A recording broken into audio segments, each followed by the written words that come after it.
Lesson 2 Nelson Mandela long walk to freedom. आज इस video में हम स्टडी कर रहे हैं नेल्सन मंडेला लेसन के short question answer. Welcome students. Question number 1, where did the oath taking ceremony take place? Oath taking शपथ ग्रहण समारोह कहाँ पर हुआ? The oath taking ceremony took place in the lovely sandstone amphitheater formed by the Union Buildings in Pretoria. Oath taking ceremony का जो function था वो हुआ था एक प्यारे से सैंडस्टोन के बने हुए एम्फी थिएटर में, जिसे प्रेटोरिया में यूनियन बिल्डिंग्स के द्वारा बनवाया गया था। ये चैप्टर बहुत ही इम्पॉर्टेंट है, तो स्टूडेंट्स इसके शॉर्ट क्वेश्चंस बहुत ध्यान से स्टडी कीजिए। ऑलरेडी इस चैनल पर MCQ जो मल्टीपल चॉइस क्वेश्चन होते हैं उसकी वीडियो अपलोड की जा चुकी है, जहां से आप लेसन के इम्पॉर्टेंट लाइंस को MCQs के टाइप में स्टडी कर सकते हैं। ये क्वेश्चंस आई होप आपके लिए बहुत हेल्पफुल रहेंगे, तो प्लीज़ इस वीडियो को लाइक करना और चैनल को भी सब्सक्राइब करना नहीं भूलिएगा। क्वेश्चन नंबर 2 है, what ideals did Mandela set out for the future of south Africa in his speech? South Africa के भविष्य के लिए मंडेला ने जब अपनी स्पीच दी थी तो उसमें कौन कौन से आदर्श स्थापित किए थे? इन हिज स्पीच, अपनी स्पीच में Mandela said that we pledge our self, कि हम कसम खाते हैं हमारी, to liberate all our people, कि हम अपने सभी लोगों को लिबरेट आज़ाद करेंगे, from the continuing bondage of poverty, लगातार गरीबी के बंधन से, डेप्रीवेशन दमनकारी प्रवृत्तियों से, suffering, gender and other discrimination, कष्ट और जो लिंग भेदभाव है, रंग भेद है, उन सब से हम और दूसरी विषमताओं से अपने आप को आज़ाद करेंगे। This beautiful land will never again experience the oppression of one by another. ये सुंदर धरती कभी भी अनुभव नहीं करेगी कि एक व्यक्ति को दूसरे व्यक्ति के द्वारा परेशान किया जाए। Question number 3 is, how according to Mandela had apartheid policy affected South Africa? किस प्रकार मंडेला के अनुसार अपार्थाइड पॉलिसी ने साउथ अफ्रीका को प्रभावित किया? According to Mandela, the policy of apartheid created a deep and lasting wound in his country and his people. Mandela के अनुसार ये जो अपार्थाइड की पॉलिसी थी कि एक व्यक्ति को तो बहुत सुविधाएं प्रदान की जाएं और जो काले व्यक्ति थे, जो वहाँ के ब्लैक पीपल थे, उन लोगों को सभी चीज़ों से अलग कर दिया गया। जैसे शिक्षा नहीं दी गई, उनको कोई भी फ्रीडम नहीं दी गई, तो उस चीज़ को एक गहरा दुख उन लोगों को पहुंचा है। In his country and its people it will take many years, और अब बहुत वर्ष लगेंगे, मे बी जनरेशन, हो सकता है पीढ़ियां बदल जाएं, जनरेशन बदल जाएं, to recover from that profound hurt, उस गहरे घाव को रिकवर करने में।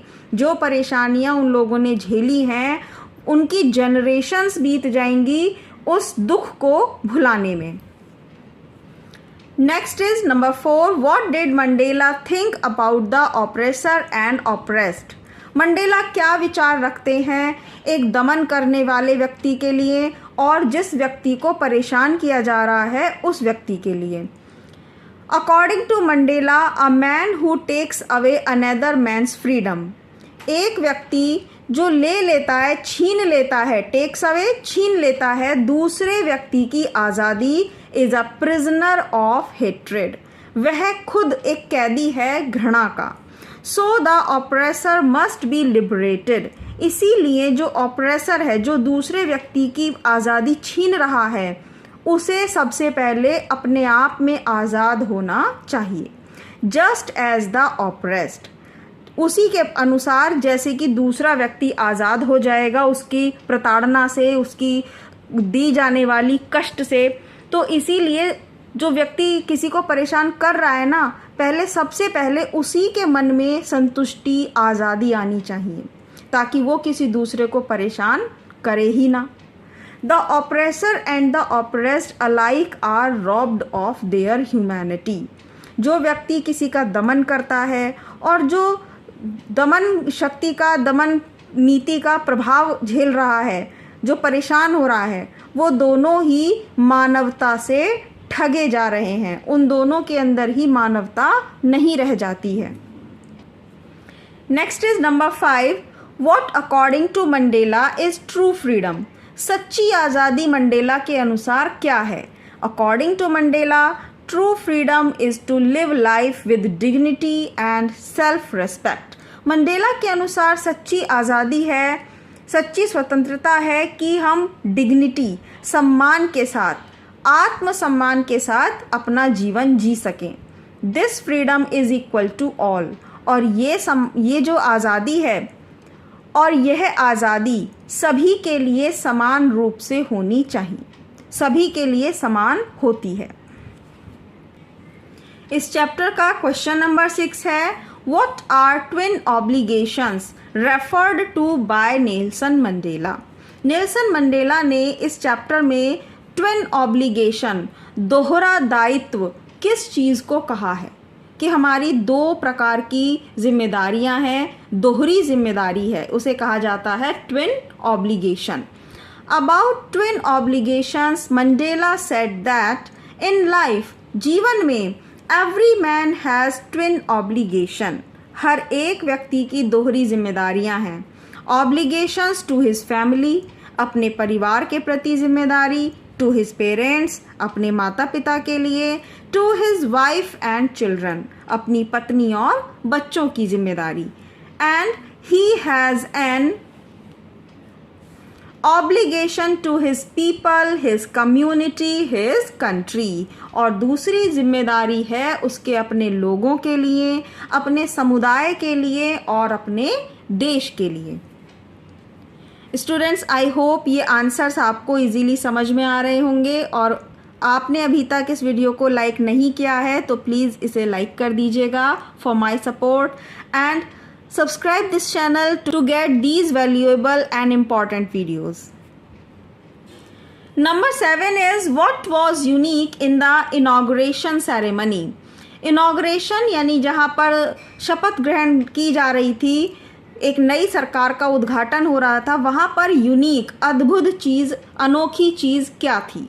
For decades, South Africa had been the seat of white supremacy. कई दशकों तक दक्षिण अफ्रीका एक ऐसी जगह बनी थी जहां पर वाइट सुपरमेसी, गोरे लोगों का राज था। But this time it was the time for the installation of south Africa's first democratic non racial government. लेकिन ये पहली बार था कि एक ऐसी सरकार बनने जा रही थी दक्षिण अफ्रीका में जो कि डेमोक्रेटिक थी। डेमोक्रेटिक मीन्स लोकतांत्रिक, लोगों ने आपस में वोटिंग करके जिस तरह से इंडिया में होता है उसी तरह से एक नए राष्ट्रपति को चुना था लोकतंत्र के अनुसार। नॉन रेशियल, और कैसी सरकार थी? जिसमें कोई भी जाति का भेदभाव नहीं था। Nelson Mandela became first coloured president of south Africa, और ये उद्घाटन, ये नई सरकार का बनाना अनोखा इसलिए था क्योंकि साउथ अफ्रीका में पहली बार एक कलर्ड राष्ट्रपति, एक ब्लैक अफ्रीकन पीपल यानी नेल्सन मंडेला एक कलर्ड राष्ट्रपति वहां पर बनने जा रहे थे। Number 8 is describe the inauguration ceremony in simple words. Inauguration ceremony को सिंपल वर्ड्स में हमें डिस्क्राइब करना है। ऑन 10 मई इन 1994, 10 मई 1994 को Nelson Mandela has become south Africa's first black president after more than 3 centuries of white rule. गोरे लोगों के 3 शताब्दियों के शासन के बाद दक्षिण अफ्रीका में पहली बार एक ब्लैक प्रेसिडेंट बनने जा रहा था 10 मई 1994 को, और वो थे सबसे पहले राष्ट्रपति Nelson Mandela. This inauguration ceremony took place in the union buildings amphitheatre in Pretoria and politicians and dignitaries from more than 140 countries attended this ceremony. लगभग 140 देशों के जो सम्मानजनक व्यक्ति थे, राजनेता थे, उन्होंने इस सेरेमनी को अटेंड किया। Next is number 9, what did the generals and police officers do on that day. उस दिन पुलिस ऑफिसर्स और जनरल्स ने क्या किया? South African jets, helicopters and troop carriers demonstrated military's loyalty to democracy. South Africa के jet विमान, helicopter और सिपाहियों के दल ने प्रदर्शित किया मिलिट्री की लॉयल्टी, ईमानदारी को, टू डेमोक्रेसी, शासन के प्रति, टू द न्यू गवर्नमेंट, नई सरकार के प्रति अपनी ईमानदारी को प्रदर्शित किया। The highest general of the south African defence force and police saluted. सबसे ऊंचे पद के जो जनरल थे और साउथ अफ्रीकन सुरक्षा सेना के जो पुलिस थी, इन सभी ने सैल्यूट किया, सलामी दी, एंड प्लेज्ड, शपथ ग्रहण करी, कसम खाई, देयर लॉयल्टी, अपनी ईमानदारी के लिए, to Nelson Mandela, Nelson Mandela के प्रति, कि वो अपनी वफादारी, ईमानदारी से सरकार के प्रति कार्य करेंगे। अब है इस चैप्टर का last question, question number 10, what is the greatest wealth of a nation in Mandela's opinion. Mandela के अनुसार सबसे महान धन संपत्ति एक राष्ट्र की क्या होती है? According to Nelson Mandela, the greatest wealth of a country is its people, finer and true than purest diamonds. Mandela के अनुसार सबसे महान संपत्ति है उस देश के लोग जो कि बहुत ही अच्छे हों और सच्चे हों। किसी भी शुद्ध डायमंड की तुलना में वो धन संपत्ति कहीं ज़्यादा महान होती है। एक डायमंड, शुद्ध डायमंड भी इतनी कीमत नहीं रखता जितना कि एक देश के लोग, अगर वो अच्छे हैं, ईमानदार हैं, सच्चे हैं, तो उनसे बड़ी दौलत और कोई नहीं हो सकती। तो स्टूडेंट्स, यहाँ ये शॉर्ट क्वेश्चन आंसर फिनिश होते हैं।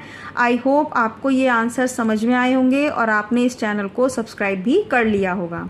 मिलते हैं जल्दी ही नेक्स्ट इम्पॉर्टेंट वीडियो के साथ। Thank you for watching this video.